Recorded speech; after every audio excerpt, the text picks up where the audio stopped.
Kurakovo ya no es desde estos momentos parte de Ucrania. El grupo Vostok ya arrasó esta noche con las líneas defensivas de Kurakovo y Kurakovo oficialmente pues ya cayó, ya fue, ya se colapsaron todas las defensas ucranianas y punto. Lo que quedaba, lo poco que quedaba de las defensas de la OTAN en esa ciudad, a partir de hoy ya no existen.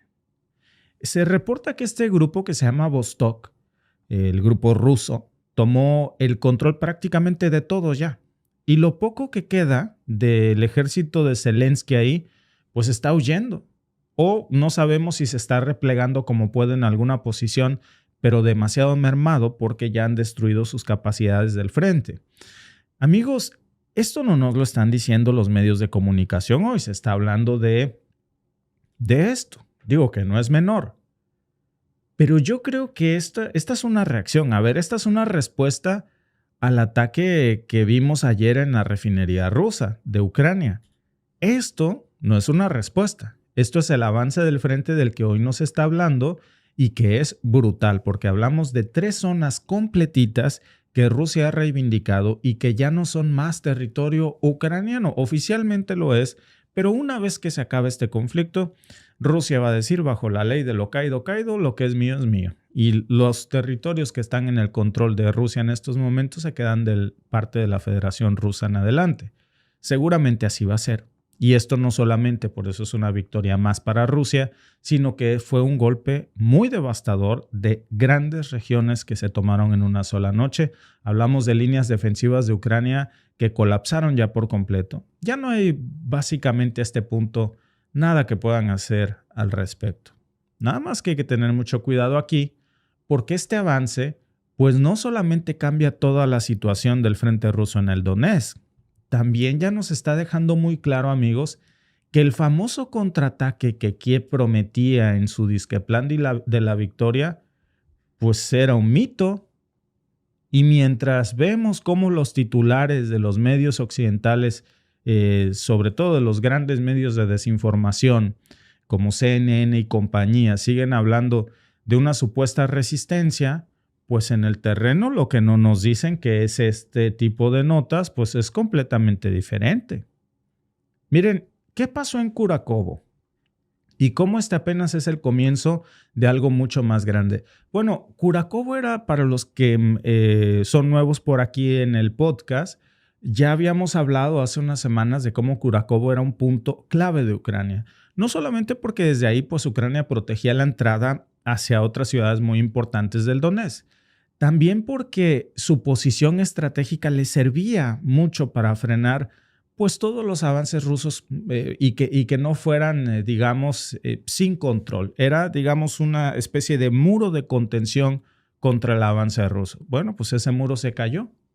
Servía, porque ahora ya está en manos del grupo Vostok. Es un grupo ruso.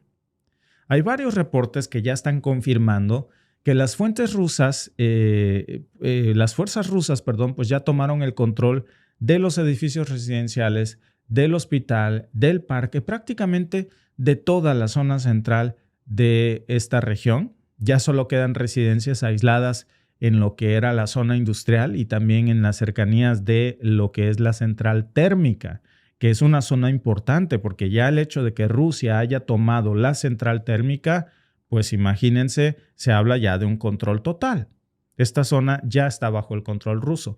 Lo más interesante es que todo esto pues no solamente es un territorio más que haya ganado Rusia, sino la manera en la que lo ganaron. Porque muchos reportes nos están ya confirmando que las tropas ucranianas, fíjense, no solamente pues fueron derrotadas en combate, sino que muchas ni siquiera se quedaron ahí a esperar la llegada de las tropas rusas. Huyeron. Abandonaron sus posiciones mucho antes de que llegaran las fuerzas rusas. Es una retirada, pues vergonzosa, porque bajo las leyes de Zelensky, esta sería una deserción. Y no fue para nada una retirada estratégica, fue pues un colapso completo. ¿Y quién los juzga? ¿A qué se quedaban? ¿A morir? Si no les dejan parques suficientes, si no les dejan armas, si no les dejan sistemas de defensa aéreos, ¿a qué se quedan? Estas disque fortalezas de Ucrania, pues ahora se ha descubierto que no eran tan fuertes como se pensaban, porque todo lo mejor que tenían se lo han llevado, repito, o a Kursk.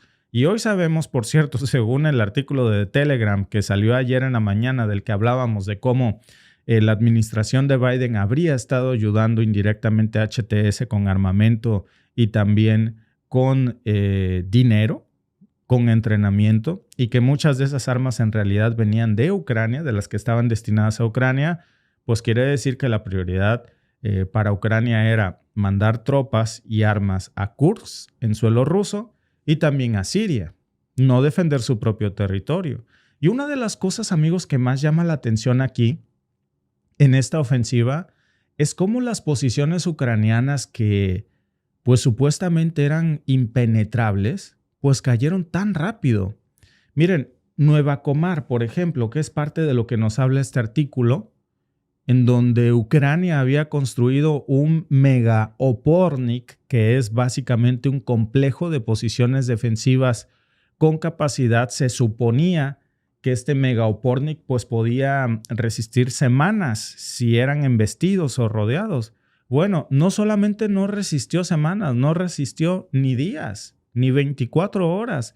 Las fuerzas rusas avanzaron y cuando llegaron a este mega opornik, pues no encontraron más que unas cuantas retaguardias para ser, pues lamentablemente masacradas. Y esto no fue un caso aislado.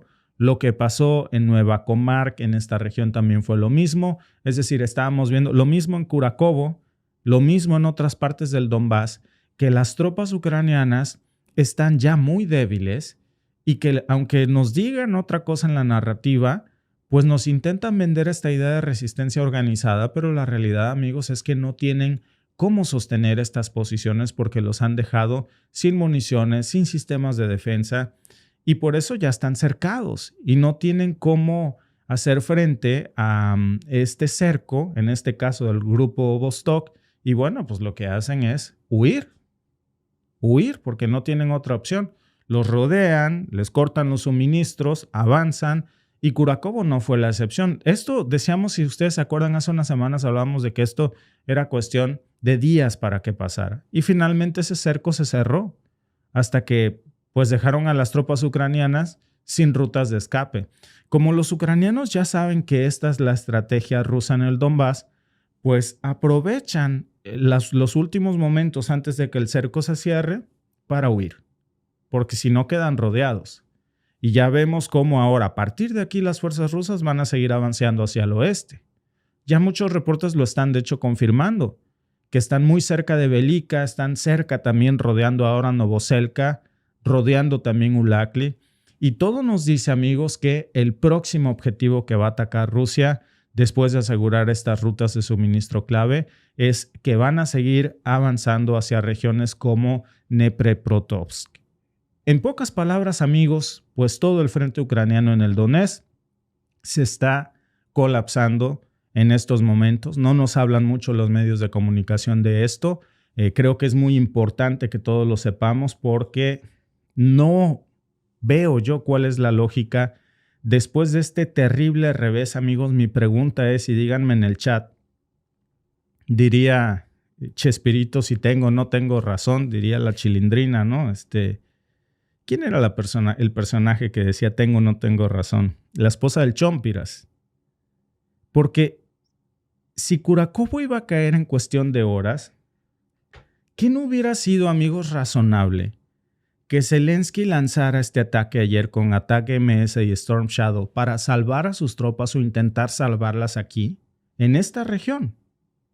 Aquí era donde se ocupaban los misiles ATAC-MS. Aquí era donde se necesitaban los Storm Shadow que le dio Occidente. En Kurakovo, no en las regiones de Rusia. Entonces nos queda claro que la estrategia de Zelensky no es proteger a su gente, es hacerle la chamba a Occidente, el trabajo sucio. Y las armas más poderosas que le están dando no son para que proteja o salve a sus soldados, son para escalar el conflicto. Esa es la gran pregunta, amigos. Y en teoría hoy vemos cómo Ucrania, pues se supone que debería tener suficientes tropas para resistir. La realidad es que no las tiene. Se supone que debería de tener suficientes recursos también militares para hacer frente al avance ruso, y no los tiene porque no es su prioridad. Aquí, amigos, también además hay una cantidad excesiva de corrupción. Excesiva. Porque ¿cómo se explican ustedes tantos miles de millones de dólares invertidos en Ucrania para un desastre de este calibre que hoy estamos viendo? Ya defensas que son prácticamente destruidas en tu totalidad. Lo vimos, esta historia se ha repetido una y otra vez en Ugledar. En todas estas regiones la historia se repite. Y lo peor, amigos, es que no parece que vaya a tener refuerzos Ucrania. Lo peor para Zelensky es que, según varios reportes, muchos soldados ucranianos están desertando, ya hemos hablado de eso, o simplemente están abandonando sus puestos mucho antes de que lleguen las fuerzas rusas, como anoche. Y esto no es un invento mío, ¿eh?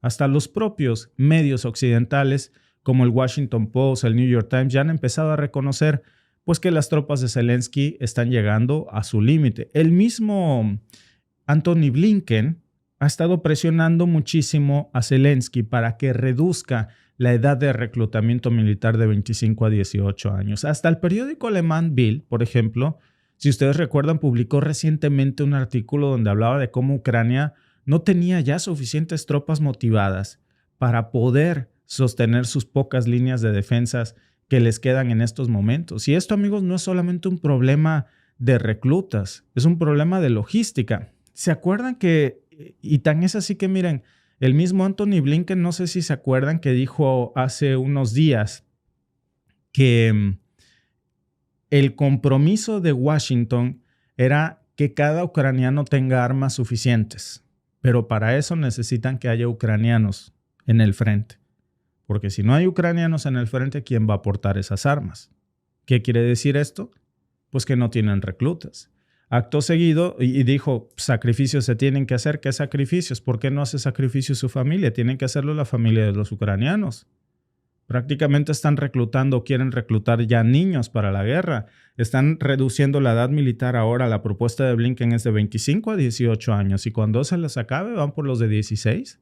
Porque mientras todo esto está pasando, desde Kiev siguen intentando vender esta idea de optimismo, esta falacia de el plan de la victoria de Zelensky, amigos, que eso pues ya vemos que es algo totalmente irrisorio. ¿Cómo podemos hablar de un plan de la victoria? Claro, esta narrativa pues es parte de ese doble estándar, ¿no?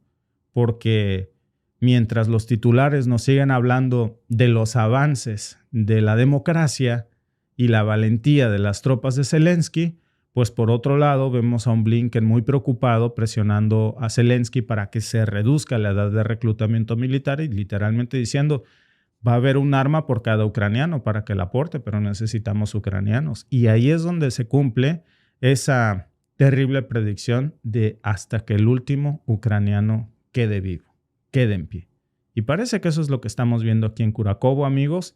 Lamentablemente para Ucrania, muchos sacrificios se están haciendo a costa de los ucranianos y por intereses de una pequeña élite en la OTAN que muy poco les preocupa defender su territorio, y esto es lo que ya estamos viendo aquí. Gracias por vernos. Si te ha gustado este clip, síguenos en vivo para ver nuestro programa completo de lunes a viernes en nuestros canales de YouTube y Facebook. Suscríbete, comparte con tus amigos y déjanos tus comentarios. Te esperamos en vivo.